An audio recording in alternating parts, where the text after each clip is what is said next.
ఎన్నికల్లో ఇచ్చిన ప్రతి హామీని కాంగ్రెస్ ప్రభుత్వం అమలు చేస్తుందన్నారు ఐటీ శాఖ మంత్రి శ్రీధర్ బాబు.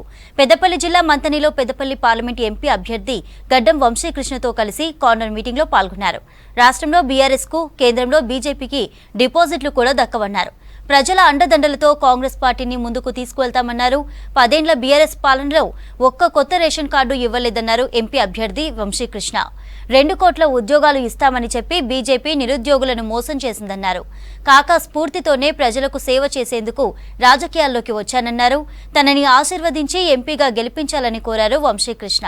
సంవత్సరాలు నిర్లక్ష్యం వహించి మళ్ళొక్కమారు మాట్లాడడానికి మరి నోరు ఇష్టరాజ్యంగా మాట్లాడుతూ ఉన్నారు. వారి పని అదే. మన పని ఏంది? పేదవాడికి ఏ విధంగా ఇల్లు కట్టాలా, పేదవాడికి ఏ విధంగా రేషన్ కార్డు ఇవ్వాలి, పేదవాడికి ఏ విధంగా పెన్షన్ ఇవ్వాలి, పేదవాడికి ఏ విధంగా కాంగ్రెస్ పార్టీకి అండగా నిలబడాలని ఆలోచన చేస్తూ 4.5 సంవత్సరాలు కాంగ్రెస్ పార్టీలో చేరి మళ్ళా చెడు చేస్తే నేను ఒక్కరినున్నా పర్వాలేదు, కానీ పేదవారికి అన్యాయం జరిగితే సహించేది లేదమ్మా. మీ అందరికీ ఏదో విధంగా సహకారం చేసే నాయకత్వం ఉంటేనే ఈ పార్టీ ముందుకు నడిపిస్తా. ఈ రోజు నాకు అండగా ఉన్నది పేద వర్గాలకు సంబంధించిన అన్న, తమ్ముడు, అక్క, చెల్లె. ఈరోజు నన్ను ఆశీర్వదించి ముందుకు నడిపి అదే ధైర్యంతో పోతా. కులం పేరు పెట్టుకొని, మతం పేరు పెట్టుకొని ఈ రోజు ఎప్పుడు రాజకీయం చేయబోనని చెప్తా ఉన్నా, ధైర్యంగా చెప్తా ఉన్నా. రాబోయే కాలంలో పేదవారికి సంబంధించి నేను చెప్పిన ప్రతి మాటని నిలబెట్టుకునే ప్రయత్నం చేస్తాం. మీ ఆశీర్వాదం కోరడానికి వచ్చిన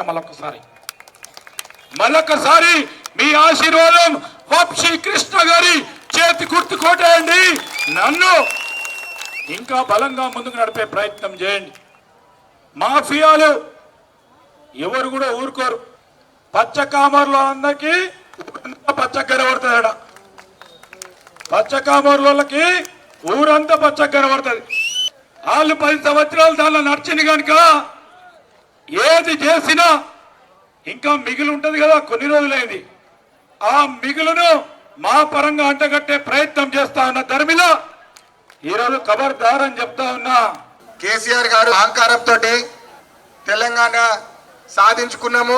కేవలం 2 ఎంపీలతోటి కేంద్రంలో పోరాడి మెడలు వంచి తీసుకొచ్చినామని చెప్పి చాలా అహంకారంతో చెప్పేటోళ్ళు. కానీ మీ అందరు గుర్తించాలి, గత 10 సంవత్సరాలు టిఆర్ఎస్ పార్టీ హయాంలో 10 పైన ఎంపీ సీట్లు ఉన్నా కూడా మన ప్రాంతానికి ఒక్క ప్రభుత్వ సంస్థ ఎందుకు తీసుకురాలేదని చెప్పి మీరందరూ ప్రశ్నించాలి. మీ అందరు తెలుసు, ఇంటింటికి ఒక ఉద్యోగం తీసుకొస్తా అని చెప్పి మోసం చేసిండ్రు. ఇక్కడ చదువుకున్న వాళ్ళందరూ ఒకసారి చేతులెత్తాలమ్మా. మీరందరికి ఉద్యోగాలు వచ్చేసినాయా? టిఆర్ఎస్ పార్టీ కేసీఆర్ సార్ చెప్పినా ఇంటింటికి వచ్చేసినా అని వచ్చినాయా? డబుల్ బెడ్రూమ్ హౌస్ ఇస్తా అన్నాడు. మన అందరినీ మన బతుకుల మీద నవ్విండు. ఇంటికి అల్లుడు వస్తే ఎక్కడ ఉంటాడు, మేకొస్తే ఎక్కడ ఉంటది, గొర్రె వస్తే ఎక్కడ ఉంటది అని చెప్పి మన జీవితాల మీద నవ్విండు. ఇచ్చిండా? ఇయ్యని వాళ్ళందరూ చేతులెత్తాలమ్మా. మీరందరూ గమనించాలి, కేవలము కల్లిబిల్లి మాటలు చెప్పి మన ప్రజల జీవితాలతో ఆడుకున్నారు టిఆర్ఎస్ పార్టీ నాయకులు. గత 10 సంవత్సరాలు దళిత బంధు అన్నారు, 3 ఎకరాలు అన్నారు, రైతు బీమా అన్నారు, ఇంటికో ఉద్యోగం అన్నారు, డబుల్ బెడ్రూమ్ అన్నారు. ఏ ఒక్కటి కూడా పూర్తి చేయలేదు ఈ టిఆర్ఎస్ పార్టీ వాళ్ళు. ఇప్పుడు ఏ ముఖం పెట్టుకొని వచ్చి విమర్శలు చేయడానికి, ఓట్లు అడగడానికి వచ్చిందని చెప్పి మీరందరూ గమనించాలి. ముసుగేసుకొని వచ్చి మేము ఇప్పుడు మంచి మాలని చెప్పి ఓట్లు అడుగుతున్నారు టిఆర్ఎస్ పార్టీ నాయకులు. ఏ ఒక్క పని చేసిందని చెప్పి మీరు ఈరోజు నిలదీయాలని, సవాల్ చేయాలని చెప్పి మీరందరినీ కోరుతున్నాను. కాంగ్రెస్ పార్టీ 6 గ్యారెంటీలలో 5 గ్యారెంటీలు అమలు చేసింది. మాట నిలబెట్టుకునే పార్టీ కాంగ్రెస్ పార్టీ అని ఈ సందర్భంగా మీ అందరికి గుర్తు చేస్తున్నాను. గతంలో ఉపాధి హామీ అన్న కాన్సెప్ట్ కూడా ఫస్ట్ మొదలు చేసింది కాంగ్రెస్ పార్టీ.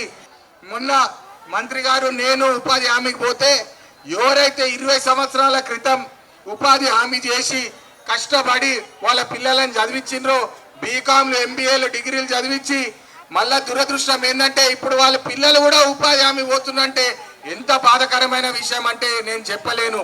మంత్రి గారు ఉన్నారు, ఇండస్ట్రీస్ మినిస్టర్, ఖచ్చితంగా వారి ఆదేశాల ప్రకారము కేంద్రం నుంచి మీకు నిధులు తీసుకొచ్చే బాధ్యత మాది.